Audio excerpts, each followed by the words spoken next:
Hey, vinyl community, I wanted to do a contest entry or thread response to McSoappy's 1-year anniversary in the vinyl community doing videos.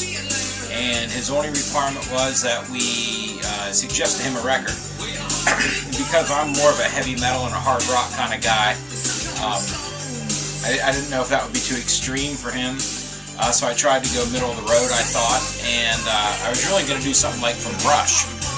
And but then because Rush is kind of like one of those bands that's kind of in the middle of the road, you know.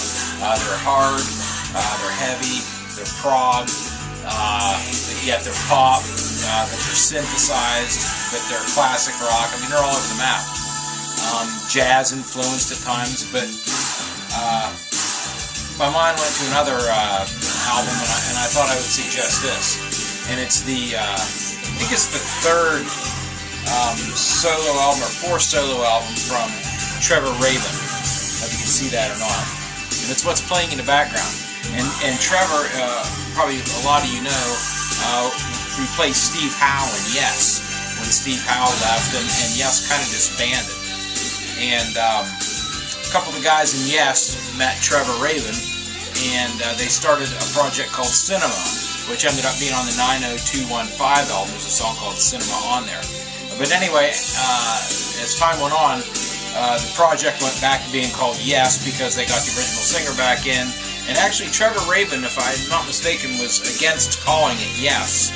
But they ended up, you know, reforming Yes and found some criticism, even though they did some great albums in the 80s and stuff with Trevor Rabin. Hardcore Yes fans didn't really care for it, a lot of them anyway. But regardless, in 1989, I believe, 1989, Trevor Rabin released this album. It's called Can't Look Away. So that's what the front looks like.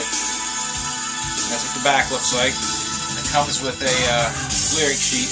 And then, like I said, it's what's playing.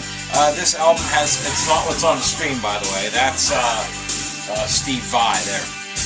Anyway, this album has a lot of like some harder stuff, some poppy stuff, some kind of like jazz influenced stuff.